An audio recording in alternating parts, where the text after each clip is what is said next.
mouth-body connection and how dental health affects overall health.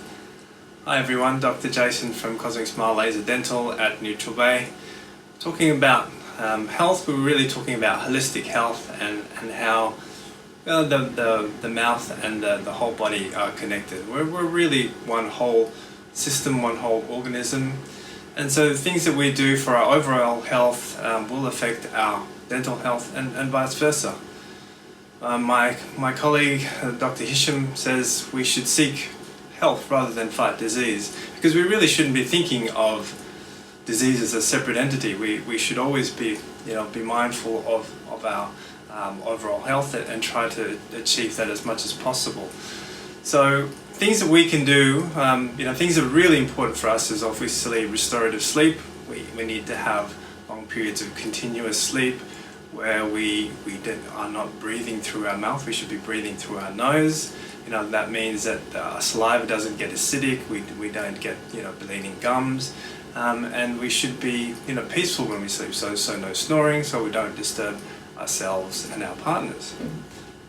We should be having good wholesome foods, so the nutrition it feeds our body, and we don't have those acids that our teeth are exposed to, and those simple sugars and carbohydrates that feed the bacteria. We also need to have good exercise. Exercise is something that will move the blood around the whole body.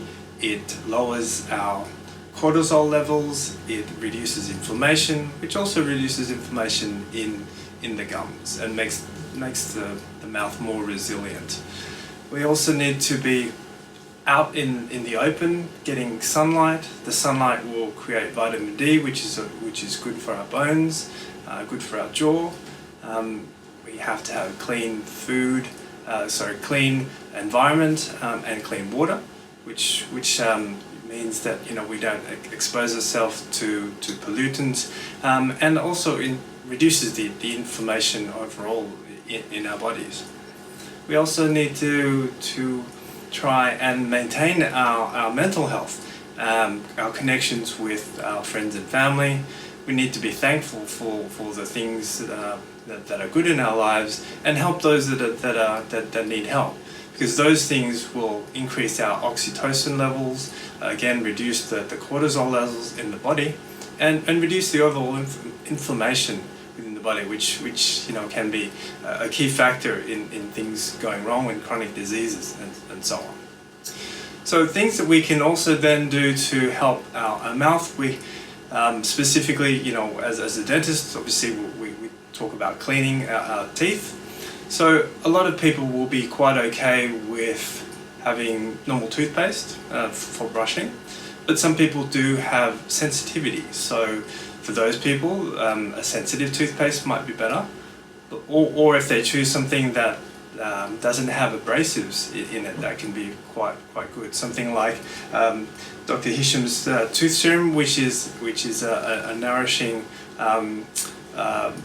formulation that doesn't have any abrasives. For people that have reaction to some of the surfactants, like SLS, which is a foaming agent, that's not good for some people with leaky gut. If you have leaky gut, you can certainly have a thick leaky mouth as well, and so you want to prevent all of the entry of viruses, bacteria into the bloodstream as well. So things with minimal surfactants and foaming agents is great. And then there's people that don't like taking fluoride. Fluoride is certainly not something that the body needs. We think that it might be helpful for the teeth, but for people that don't like fluoride products, this range of products, it's 1/3 nourishing oils, it's a third xylitol, and a third biominerals. So with vitamin D, vitamin K2. So it really is the best oral healthcare product in the world. And this is something that we recommend for all of our patients for a high caries rate when they have gum disease. After they have any type of surgery, we'll apply it over the wound in the mouth as well. So these are all things that you can really help to add to your overall health by looking after your dental health. So I hope that you can see that there is a very intimate connection between dental health and overall health. And so the better you look after yourself, the better off you will be. So hopefully that helps, and we'll see you all soon.